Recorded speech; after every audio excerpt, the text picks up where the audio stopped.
কিশোরগঞ্জের অষ্টগ্রাম এলাকার দেড়ঘর ইউনিয়নের কৃতি সন্তান গোলাম রসুল ভূঁইয়া। তার পিতা বীর মুক্তিযোদ্ধা মঞ্জুরুল হক ভূঁইয়া। 5 ভাই বোনের মধ্যে তিনি হচ্ছেন তৃতীয়। পাউন্ড সরকারি প্রাথমিক বিদ্যালয় থেকে প্রাথমিক শিক্ষা শেষ করার পর বাঙ্গালপাড়া উচ্চ বিদ্যালয়ে 7ম শ্রেণী পর্যন্ত লেখাপড়া করেন। এরপর হক সাহেব উচ্চ বিদ্যালয় থেকে এসএসসি পাশ করেন। কিশোরগঞ্জ শহরের ওয়ালি নেওয়াজ খান কলেজ থেকে এইচএসসি পাশ করার পর চট্টগ্রাম বিশ্ববিদ্যালয় থেকে যোগাযোগ ও সাংবাদিকতায় অনার্স ও মাস্টার্স সম্পন্ন করেন সুনামের সাথে। বর্তমানে বাংলাদেশ প্রতিদিন পত্রিকার সিনিয়র সাব এডিটর, ভাটির রানী অনলাইনের সম্পাদক এবং অষ্টগ্রাম প্রেস ক্লাবের সাধারণ সম্পাদক হিসেবে কর্মরত আছেন তিনি।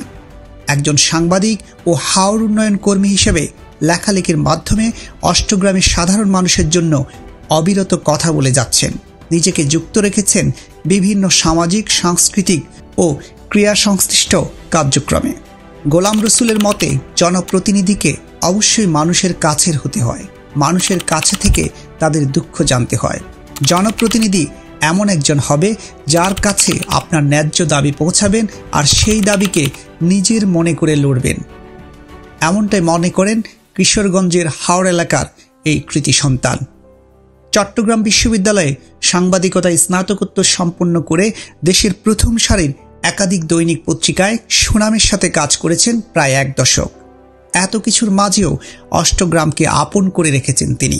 হাওড়ের নদীতে সাধারণের অধিকার, হাওড়ের তরুণদের পড়াশোনা উদ্বুদ্ধ করা, শিক্ষা প্রতিষ্ঠানগুলোই স্বচ্ছতা নিশ্চিত করা সহ মানুষের অধিকার নিয়ে কথা বলে গেছেন নিজের কলমে। ভাটির রানী অনলাইন পত্রিকার মাধ্যমে অষ্টগ্রামবাসীকে তুলে ধরতে চেয়েছেন এবং সহজ সরল মানুষদের সুন্দর ভবিষ্যতের জন্য পরিকল্পনা করেছেন তিনি। নির্বাচন আর জনপ্রতিনিধি হওয়ার চেষ্টা মানুষের সরাসরি নেতৃত্বেরই প্রয়াস মাত্র।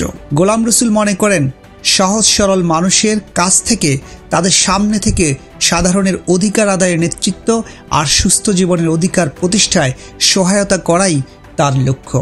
আপনি আপনার অধিকার নিয়ে এখনই কথা বলুন, বুঝতে পারবেন উনি আপনার কতটা আপন, কতটা কাছ থেকে তিনি আপনার সমস্যা সমাধানের জন্য লড়ে যাচ্ছেন।